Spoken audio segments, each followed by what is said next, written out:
Quand j'ai participé avec mes camarades à l'ascension du mont Mera au Népal, j'ai dû abandonner avant d'atteindre le sommet, parce que mon taux d'oxygène dans le sang la nuit était trop bas. La raison, je fais de l'apnée du sommeil, une condition qui affecte de plus en plus d'individus en Amérique du Nord, entre autres à cause de l'épidémie d'obésité. Et comme vous allez le voir, l'apnée du sommeil, si elle n'est pas traitée, peut contribuer à l'avènement de sérieuses maladies.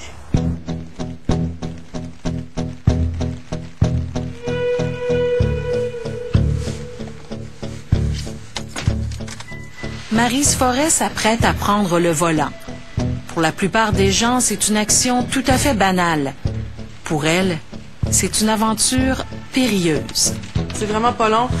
La plupart du temps, là, je pense que entre 8 et 12 minutes, je tombe vraiment en somnolence. C'est vraiment comme si j'avais pris un somnifère. J'ai 2 enfants, donc c'est sûr que quand je conduis, puis qu'ils sont avec moi en auto, c'est stressant. Au Québec, 20% des accidents de la route sont dus à la somnolence au volant.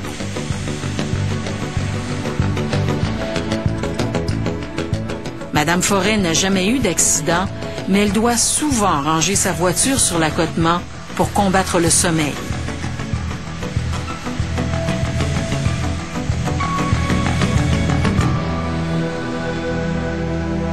Depuis plusieurs années, elle prend des antidépresseurs. Mais sa fatigue et peut-être même sa dépression pourraient venir d'ailleurs. Cet automne, elle a passé un test de saturométrie à domicile prescrit par la clinique du sommeil de l'Hôtel-Dieu du CHUM. Un équipement simple porté sur elle durant une nuit enregistre le taux d'oxygène dans son sang, la fréquence de ses battements cardiaques, ses efforts respiratoires, le débit d'air et le ronflement.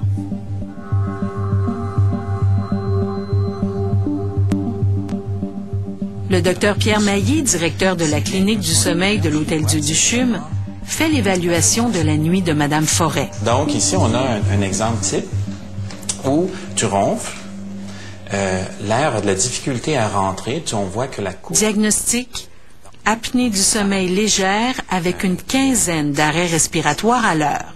Et tu les avais commencé, les antidépresseurs, pour quels symptômes? Gros problème de mémoire, concentration, irritabilité. Ce qui est intéressant, c'est que ces symptômes-là sont également exactement ceux de l'apnée du sommeil ou de la haute résistance des voies aériennes supérieures. Et il y a à peu près 2 patients sur 3 qui nous consultent pour de l'apnée du sommeil qui ont des antidépresseurs. Bien des dépressions camoufleraient des cas d'apnée du sommeil. Une maladie secrète qui progresse au même rythme que la hausse de l'obésité dans la population. En effet, apnée et excès de poids vont souvent de pair. La présence de gras réduit le passage de l'air dans la gorge. Durant le sommeil, les muscles qui maintiennent les voies aériennes ouvertes s'affaissent et bloquent l'arrivée d'air. Plus la personne inspire, plus les voies aériennes se resserrent par succion. L'asphyxie peut durer des dizaines de secondes. Autant on grossit de l'extérieur, autant on rapetisse de l'intérieur. Donc la graisse qui s'est accumulée au niveau du cou va entraîner une fermeture progressive de ce qu'on appelle le larynx ou le pharynx, donc l'endroit où sont nos muscles de la phonation particulièrement. Donc toute la gorge, la langue, qui sont musculaires, vont être infiltrées de graisse et vont se refermer progressivement. Si l'apnée de Maryse Forret est légère, celle de Brahim Talla est sévère. Travailleur de nuit, il n'est jamais reposé en se levant. Sa vie est une lutte perpétuelle contre son désir de dormir. Sa femme se plaint de ses ronflements bruyants. Alors, j'ai jamais été satisfait comme en me levant, soit le matin, soit quand pour vous dire que je peux dormir à n'importe quel moment. Quand je me réveille, j'ai toujours le besoin. Lui aussi a fait un test de saturométrie à la maison. Les résultats sont alarmants. Il cesse de respirer de 30 à 40 fois à l'heure. Ce qu'on voit sur le tracé, M. Talla, c'est que sur une période, par exemple ici, de 5 minutes, vous arrêtez de respirer à toutes les minutes, pour en moyenne 20 à 30 secondes. Et il n'y a plus d'air qui passe. Vraiment, tout est bloqué au niveau de votre gorge. C'est comme si quelqu'un vous étranglait. Et dès que vous êtes pour vous réveiller, relâche, et là, l'air recommence à rentrer. Et ça rebloque. Et ces arrêts respiratoires-là entraînent des augmentations du rythme cardiaque. Donc, c'est un stress à la fois pour le cœur, pour le cerveau. Ça brise votre sommeil, ça crée de la fatigue et de la somnolence. Je ne savais pas que tellement ça a été grave comme ça. Bon, apnée, je sous-estimais l'effet que ça peut causer avec les arrêts et l'effort que mon corps fait. Là, tous ces efforts que fait le corps, là, il ne faut pas résister à tout ça longtemps. Pendant ces périodes de privation d'air, le taux d'oxygène du sang de M. Talla, normalement à 95% de saturation, chute alors brutalement à 80%. Ses vaisseaux sanguins se contractent. Alerté, le cerveau se réveille, commande l'ouverture de la gorge et le rétablissement de la respiration. Ce brusque retour de la ventilation fait bondir la pression dans ses artères au point où, à la fin d'un épisode d'apnée, la pression artérielle peut atteindre des taux 2 fois plus élevés que la normale. À toutes les heures, cette véritable tempête intérieure secoue de 30 à 40 fois son corps, alors qu'il devrait normalement se reposer, récupérer. Mais surtout, ce stress cardiovasculaire peut avoir des effets plus dramatiques encore. Les accidents vasculaires cérébraux se voient le plus souvent au cours de la nuit, moins dans le jour. Et ils se voient aux petites heures du matin, 3-4 heures du matin, qui est physiologiquement l'heure où survient le fameux sommeil paradoxal, qui est le sommeil où on voit le plus d'anomalies de la respiration, où les anomalies sont les plus longues. Donc où il y a plus de manque d'oxygène et où, lorsque le sujet reprend sa respiration, il peut y avoir le plus d'augmentation de la pression artérielle. Donc ces à-coups de pression, en eux-mêmes, peuvent avoir des conséquences directes au niveau vasculaire cérébral. Ça a des conséquences au niveau cardiaque aussi. Au laboratoire du sommeil de l'hôpital Laval à Québec, le chercheur Frédéric Siriès s'intéresse au lien entre l'apnée du sommeil et le mal du siècle, le syndrome métabolique.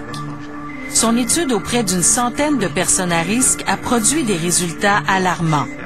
30% de ces patients souffrent en plus, sans le savoir, d'apnée du sommeil. Le syndrome métabolique est une combinaison de surpoids, d'hypertension, de résistance à l'insuline, avec un taux élevé de cholestérol. Un cocktail malsain lié à la sédentarité et à la mauvaise alimentation. C'est explosif parce qu'effectivement, ils ont leur risque métabolique et il va y avoir surajouté à ça le risque lié à l'apnée. Chose qui est en train de se développer aussi et de manière assez claire, c'est les risques de diabète qui sont associés aussi à l'apnée et aux périodes de manque d'oxygène la nuit. Donc, comme je vous disais, le diabète ou la résistance à l'insuline faisant partie de la triade du syndrome métabolique, l'apnée du sommeil se surajoute encore une fois comme facteur additionnel pour développer ce genre de complications-là. Le défi principal de la personne qui souffre d'apnée est de perdre du poids. 10% de perte de poids diminue de 30% le nombre d'arrêts respiratoires. Mais c'est aussi le défi le plus difficile à relever. La perturbation du sommeil modifie la sécrétion de certaines hormones qui contrôlent l'appétit. Le manque de sommeil engendre la faim. Et c'est ce qu'on voit un petit peu dans la clinique courante, c'est que souvent les personnes qui viennent nous voir, les sujets apnéiques, ont pris, je dirais, 10, 15, 20 livres dans les 2-3 années précédant la consultation. Donc, il y a une espèce de boucle d'enchaînement, apnée du sommeil, chez une personne qui a déjà un excès de poids. L'apnée favoriserait la prise de poids, qui favorise l'apnée. Donc, on a une boucle d'auto-aggravation qui fait que tant qu'on n'arrive pas à rompre le cercle vicieux et à traiter l'apnée, ça peut continuer comme ça. La courroie derrière votre tête. Brahim Talla fait l'essai d'un CPAP, un appareil à pression positive continue, le moyen le plus efficace pour corriger son apnée. Ce masque pousse l'air et force le dégagement des voies respiratoires. C'est sûr qu'au départ, vous serez peut-être pas confortable, mais vous allez voir, dès que vous allez vous endormir, l'appareil va faire son travail, augmenter sa pression sur l'obstruction et votre qualité de sommeil va vraiment, vraiment beaucoup s'améliorer. OK, vous devriez moins vous réveiller. Et réveiller votre conjoint aussi.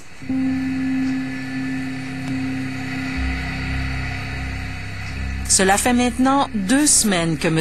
Talla dort avec son masque. Il se dit complètement transformé. Je me sens en pleine forme quand je me réveille. C'est tout à fait différent. Je remarque qu'il ne souffre plus comme avant. Avant, il arrêtait de respirer, ça m'effrayait. Mais là, il respire tout le temps. Et des fois, je rentre juste dans la chambre pour le voir respirer. Et je regarde la machine, puis c'est vraiment une grande différence. Pour ceux qui se soumettent fidèlement au traitement, les résultats sont remarquables.